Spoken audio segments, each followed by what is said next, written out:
இனிமே கண்ணை மூடிட்டு கடலை எண்ணெய் வாங்கலாம். ஏன்னா மந்த்ரா கடலை எண்ணெய் இதயத்தின் தயாரிப்பு. வணக்கம். செய்தி சுருக்கம்.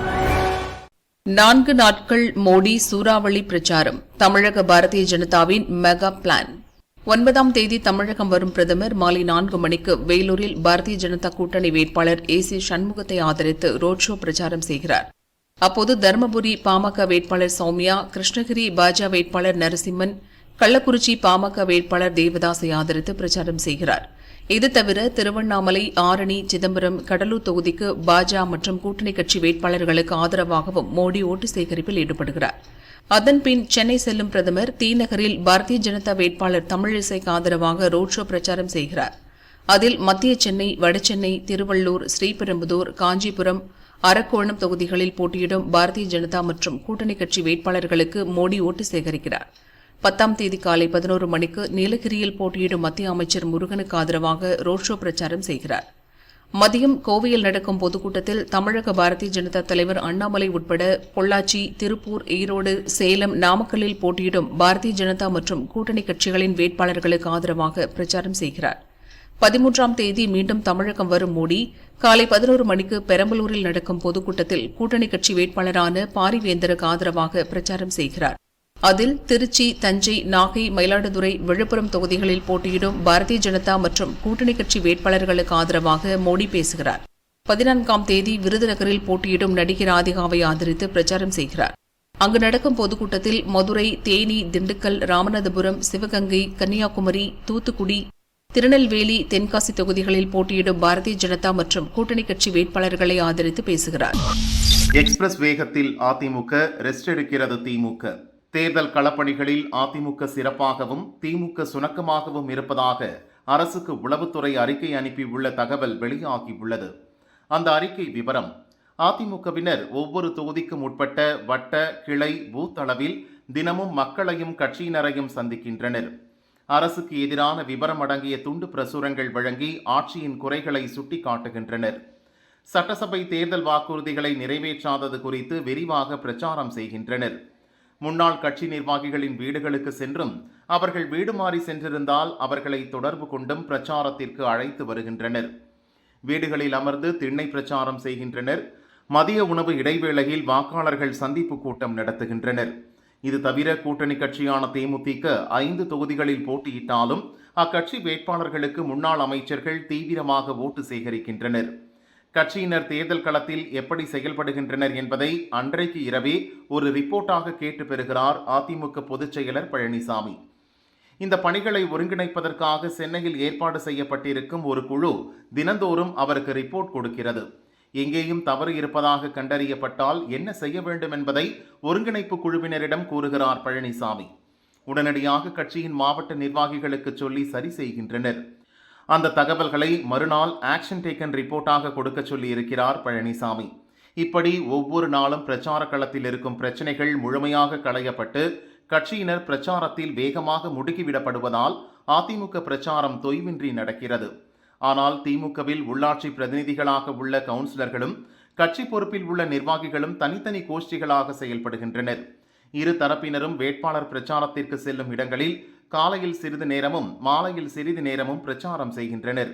இரு தரப்பும் ஒருங்கிணைந்து பிரச்சாரம் செய்வதில்லை. குறிப்பாக கட்சியில் வட்ட, பகுதி, ஒன்றிய செயலர்களாக உள்ள நிர்வாகிகள் தங்களின் எதிர்த்தரப்பை கண்டுகொள்வதில்லை. மொத்தத்தில் கோஷ்டி பூசல் தலைவிரித்தாடுகிறது. இதனால் களப்பணியில் அதிமுக பிரச்சாரம் சூப்பராகவும் திமுகவினரின் பிரச்சாரம் சுணக்கமாகவும் இருக்கிறது.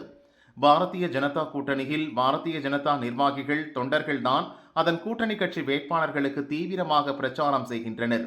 அதற்கு இணையாக அதன் கூட்டணி கட்சியினர் பணியாற்றுவதில்லை என கூறப்பட்டுள்ளது. மோடிக்கு ஒரு விதி, கருணாநிதிக்கு ஒரு விதியா? தேர்தல் நடத்தை விதியை பின்பற்றி பிரதமர் மோடியின் படத்தை மறைக்கும் தேர்தல் ஆணையம் முன்னாள் முதல்வர் கருணாநிதி சிலையை மறைக்காதது ஏன் என தமிழக பாரதிய ஜனதா செயற்குழு உறுப்பினர் சௌதாமணி கேள்வி எழுப்பியுள்ளார். இதுகுறித்து அவர் கூறியுள்ளதாவது: திருச்சி ரயில்வே ஸ்டேஷன் முன் வைக்கப்பட்டிருந்த செல்ஃபி பாயிண்டில் பிரதமர் மோடியின் போட்டோ துணியால் முழுவதுமாக மூடி மறைக்கப்பட்டுள்ளது. அதே சமயம் திருச்சி டிவிஎஸ் பஸ் ஸ்டாண்ட் அருகில் உள்ள கருணாநிதி சிலை மூடப்படவில்லை. அந்த சிலைக்கு கீழே உள்ள கல்வெட்டில் இருந்த எழுத்துக்கள் மட்டும் துணியால் மூடப்பட்டுள்ளது. தேர்தல் ஆணையம் என்ன செய்கிறது? பாரதிய ஜனதாவுக்கு மட்டும்தான் தேர்தல் நடத்தை விதிகளா என ஆணைய அதிகாரிகளுக்கு கேள்வி எழுப்பினேன். தேர்தல் ஆணைய விதிகளின்படி மறைந்த முக்கிய தலைவர்களின் சிலைகளை மூட வேண்டியதில்லை. அவர்களின் கட்சி பெயர்கள், சின்னங்கள் போன்றவை மறைக்கப்பட வேண்டும். இது திருச்சியில் கவனமாக பின்பற்றப்படுகிறது என திருச்சி கலெக்டர் எக்ஸ் தளத்தில் பதிலளித்திருந்தார். சென்னையில் சூளைமேட்டில் உள்ள அண்ணாதுரை சிலை முழுவதும் மறைக்கப்பட்டுள்ளது. உங்கள் கூற்றுப்படி அண்ணாதுரை முக்கிய தலைவர் இல்லையா? அவரின் சிலை ஏன் மூடப்பட்டுள்ளது? தயவு செய்து விளக்க முடியுமா என திருச்சி கலெக்டருக்கு மீண்டும் கேள்வி எழுப்பி பதிவிட்டிருந்தேன். ஆனால் அவர் பதிலளிக்கவில்லை. பாரதிய ஜனதா தலைவர்களின் படங்கள் வேண்டுமென்றே மறைக்கப்படுகின்றன. தேர்தல் ஆணையம் பாரபட்சமாக நடக்கிறது எனவும் அவர் கூறியுள்ளார். கச்சத்தீவு பிரச்சினை, பாரதிய ஜனதாவுக்கு சசிகலா ஆதரவு. ஜெயலலிதாவின் தோழி சசிகலா அறிக்கை. கச்சத்தீவை மீட்கவும் இலங்கை தமிழர்களின் குடியுரிமையை நிலைநாட்டவும் ஜெயலலிதா மறைவுக்கு முன்பாகவே ஒரு சிறந்த செயல் திட்டம் வகுக்கப்பட்டது. இந்த திட்டம் இலங்கையைச் சேர்ந்தவர்களும் ஏற்றுக்கொண்டு உருவானது. அந்த திட்டம் இன்றும் உயிர்ப்போடுதான் இருக்கிறது. அதை முன்னெடுத்து செயல்படுத்த வலுவான நிலையான மத்திய அரசு தற்போது தேவைப்படுகிறது. அதேபோல் இந்தியாவின் உரிமைகளை பாதுகாக்கக்கூடிய இந்திய மக்கள் மீது அக்கறை கொண்ட ஒரு வலிமையான பிரதமரையும் தேர்ந்தெடுக்கப் போகிறோம். அவ்வாறு தேர்ந்தெடுக்கப்படும் உறுதியான பிரதமரை வைத்து புதிதாக அமைய உள்ள மத்திய அரசின் துணையோடு கச்சத்தீவை மீட்பதுடன் இலங்கை தமிழர்களின் உரிமைகளும் பாதுகாக்கப்படும். கச்சத்தீவு குறித்து பேச திமுகவினருக்கு அருகதை கிடையாது. திமுகவினர் என்னதான் உண்மையை மூடி மறைக்க பார்த்தாலும் அந்த முயற்சியில் தோல்வியை அடைவர் என சசிகலா கூறியுள்ளார். வலிமையான பிரதமர் என சசிகலா மறைமுகமாக மோடியை குறிப்பிட்டுள்ளார். பாரதிய ஜனதா கூட்டணியில் டிடிவி தினகரன் இணைந்த பின் சசிகலாவும் பாரதிய ஜனதாவை ஆதரிப்பது போல அறிக்கை வெளியிட்டிருப்பது பாரதிய ஜனதா கூட்டணியினரை மகிழ்ச்சியில் ஆழ்த்தியுள்ளது. இதையடுத்து லோக்சபா தேர்தல் பிரச்சாரத்திற்கு அவரை அழைத்துச் செல்ல முயற்சிகள் துவங்கியிருப்பதாக பாரதிய ஜனதா வட்டாரங்கள் கூறின. திராவிட மாடலா திருட்டு மாடலா கேட்கிறார் நாராயணன் திருப்பதி. இயற்கை வளங்களை கொள்ளையடிப்பது திராவிட மாடல் அல்ல, திருட்டு மாடல் என தமிழக பாரதிய ஜனதா துணைத் தலைவர் நாராயணன் திருப்பதி தெரிவித்துள்ளார். தமிழகத்தில் சட்டவிரோத மணல் கடத்தல் விவகாரத்தில் சம்பந்தப்பட்ட கலெக்டர்கள் அமலாக்கத்துறை சம்மனுக்கு நேரில் ஆஜராகி விளக்கம் அளிக்க உச்சநீதிமன்றம் உத்தரவிட்டுள்ளது. தேர்தல் வேலைகள் நடப்பதால் நேரில் ஆஜராக விலக்கு அளிக்க அமலாக்கத்துறை கோரிய நிலையில் அதை ஏற்க நீதிபதிகள் மறுப்பதாக செய்தி வந்துள்ளது. இனியும் இந்த அரசு மணல் கடத்தல் விவகாரத்தில் வேஷம் போடுவது வெட்கக்கேடானது. ஆட்சியாளர்கள் ஆளுங்கட்சியின் கைப்பாவைகளாக இருப்பதை தெளிவுபடுத்துகிறது இந்த உத்தரவு. இயற்கை வளங்களை கொள்ளையடிப்பது கேவலமானது. இது திராவிட மாடல் அல்ல, திருட்டு மாடல் என நாராயணன் திருப்பதி கூறியுள்ளார். மகனுக்கு மகுடம் சூட்ட காய் நகர்த்தும் பொன்முடி. கள்ளக்குறிச்சி தொகுதியில் மீண்டும் போட்டியிட அமைச்சர் பொன்முடி மகன் கௌதம சிகாமணிக்கு வாய்ப்பு வழங்கப்படவில்லை. புதுமுகமான மலையரசன் வேட்பாளராக அறிவிக்கப்பட்டார். கௌதம சிகாமணிக்கு வாய்ப்பு அளித்தால் அவர் வெற்றி பெற்றிருக்க முடியும். ஆனால் அவர் மீது அமலாக்கத்துறை வழக்கு இருப்பதால் எம்பி பதவிக்கு சிக்கல் ஏற்படும் என்பதால் அவரை நிறுத்தவில்லை. பொன்முடி மீதான ஊழல் வழக்கின் தீர்ப்பு நிறுத்தி வைக்கப்பட்டுள்ள நிலையில் விசாரணையின் இறுதியில் தண்டனை உறுதி செய்யப்பட்டால் அவர் மீண்டும் தேர்தலில் போட்டியிட முடியாத சூழ்நிலை ஏற்படும். அந்த நேரத்தில் கௌதம சிகாமணியை திருக்கோவிலூர் தொகுதியில் நிறுத்தலாம் என திமுக திட்டமிடுகிறது. ஆனால் துரைமுருகன், ஆற்காடு வீராசாமி, தங்கபாண்டியன் வாரிசுக்கு வாய்ப்பு வழங்கிய திமுக தலைமை தன் மகனுக்கு வாய்ப்பு தரவில்லை என பொன்முடி அதிருப்தியில் இருக்கிறார். விழுப்புரம் தொகுதி பொறுப்பு அமைச்சரான பொன்முடி அத்தொகுதியில் போட்டியிடும் விசிக வேட்பாளர் ரவிக்குமாருக்கு ஆதரவாக தேர்தல் பணிகளில் தீவிரம் காட்டாமல் இருப்பதாக குற்றச்சாட்டு எழுந்துள்ளது. இதனால் தந்தை மகன் இருவரையும் சமரசப்படுத்தும் வகையில் பிரச்சாரத்தில் அமைச்சர் உதயநிதி பாராட்டி பேசினார்.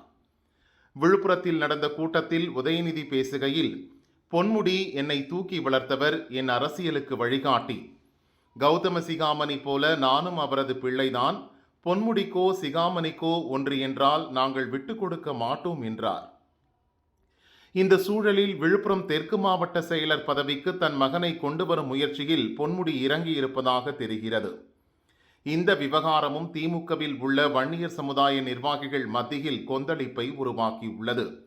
இது குறித்து கட்சி வட்டாரங்கள் கூறியதாவது: விழுப்புரம் தொகுதி தேர்தல் பணிக்குழு சார்பில் ரவிக்குமாரின் சுற்றுப்பயணம் திட்டம் வகுக்கப்பட்டிருந்தது. கிளியனூர், வானூர் ஒன்றிய பகுதிகளில் ஓட்டு சேகரிப்பு நடத்தும் இடங்கள் மற்றும் நேரத்தை குறிப்பிட்டு துண்டு பிரசுரம் விநியோகிக்கப்பட்டது. அதில் முதல்வர் ஸ்டாலின், உதயநிதி, திருமாவளவன், ரவிக்குமார், பொன்முடி, கௌதம சிகாமணி ஆகியோர் படங்கள் மட்டும் இடம்பெற்றிருந்தன. வன்னியர் சமுதாயத்தை சேர்ந்த விக்கிரவாண்டி தொகுதி எம்எல்ஏவும் விழுப்புரம் தெற்கு மாவட்ட செயலருமான புகழேந்தி படம் இல்லை. உடல்நலக் குறைவால் மருத்துவமனையில் சிகிச்சை பெற்று வரும் அவர் தன் மகன் வாயிலாக தேர்தல் செலவுக்கு கணிசமான தொகையை அனுப்பி வைத்துள்ளார். அப்படி இருந்தும் அவர் திட்டமிட்டு புறக்கணிக்கப்பட்டுள்ளார். தேர்தல் முடிந்த பின் புகழேந்தியிடம் உள்ள மாவட்ட செயலர் பதவியை தன் மகன் கௌதம சிகாமணிக்கு பெற்றுத் தருவதற்கு பொன்முடி திட்டமிட்டுள்ளார் என அந்த வட்டாரங்கள் கூறின. கோவையில் களமிறங்கும் சினிமா பிரபலங்கள். கோவை லோக்சபா தொகுதியில் தமிழக பாரதிய ஜனதா தலைவர் அண்ணாமலை போட்டியிடுகிறார்.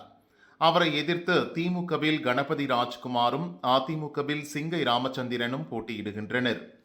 அண்ணாமலையை தோற்கடிக்க திமுகவில் அமைச்சர் டிஆர்பி ராஜா தலைமையிலும் அதிமுகவில் முன்னாள் அமைச்சர் வேலுமணி தலைமையிலும் இரு கட்சிகளின் தொண்டர்களும் நிர்வாகிகளும் முழு வீச்சில் பணியாற்றி வருகின்றனர். அதற்கு பதிலடி தரும் வகையில் பாரதிய ஜனதா மாநில மாவட்ட நிர்வாகிகளும் தீவிர பிரச்சாரத்தில் ஈடுபட்டு வருகின்றனர். ஆனால் அவர்கள் பிரச்சாரம் பெரிய அளவில் கை கொடுக்க வாய்ப்பில்லை என தெரிய வந்ததால் அடுத்த கட்ட பிரச்சாரத்துக்கு தயாராகியுள்ளனர். தற்போது அண்ணாமலைக்கு பிரச்சாரம் செய்ய சினிமா நட்சத்திரங்களை களமிறக்க பாரதிய ஜனதா முடிவு செய்துள்ளது. அதன்படி நடிகர் செந்தில் இன்று முதல் கோவையில் பிரச்சாரம் செய்ய உள்ளார். தொடர்ந்து நடிகைகள் குஷ்பு, நமிதா என பாரதிய ஜனதாவில் உள்ள சினிமா பிரபலங்கள் பிரச்சாரம் செய்கின்றனர். தொகுதி மாறி தேர்தல் பணி பாரதிய ஜனதாவில் குவியும் புகார்கள். லோக்சபா தேர்தலுக்கு இன்னும் 15 நாட்களே உள்ள நிலையில் அரசியல் கட்சிகள் தீவிரமாக பிரச்சாரம் செய்து வருகின்றன. பாரதிய ஜனதா 23 தொகுதிகளில் போட்டியிடுகிறது. பாரதிய ஜனதா நிர்வாகிகள் அவரவர் தொகுதிகளில் தேர்தல் பணியாற்ற வேண்டும் என அக்கட்சி தலைமை கேட்டுக் கொண்டது. ஆனால் தென் சென்னையில் போட்டியிடும் முன்னாள் கவர்னர் தமிழிசைக்காக மத்திய சென்னை, வடசென்னை, ஸ்ரீபெரும்புதூர் தொகுதிகளைச் சேர்ந்த பல நிர்வாகிகள் வேலை செய்வதாக புகார் எழுந்துள்ளது. ஸ்ரீபெரும்புதூரில் தமாக போட்டியிடுவதால் ஆலந்தூர், பல்லாவரம், தாம்பரம் பாரதிய ஜனதாவினர் தென் சென்னையில் வேலை செய்வதாக கூறப்படுகிறது. திருப்பூர், ஈரோடு, பொள்ளாச்சி நிர்வாகிகள் மாநில தலைவர் அண்ணாமலை போட்டியிடும் கோவையிலும் மத்திய இணையமைச்சர் எல் முருகன் போட்டியிடும் நீலகிரியிலும் தேர்தல் பணிகளில் ஈடுபட்டுள்ளதாக புகார் தெரிவிக்கின்றனர். அதுபோல தூத்துக்குடி, தென்காசியைச் சேர்ந்த நிர்வாகிகள் கன்னியாகுமரி, நெல்லையில் பிரச்சாரம் செய்வதாக அண்ணாமலை, மாநில அமைப்பு பொதுச் செயலர் கேசவ விநாயகம் ஆகியோரிடம் ஏராளமான புகார்கள் குவிந்துள்ளதாக அக்கட்சியினர் தெரிவிக்கின்றனர்.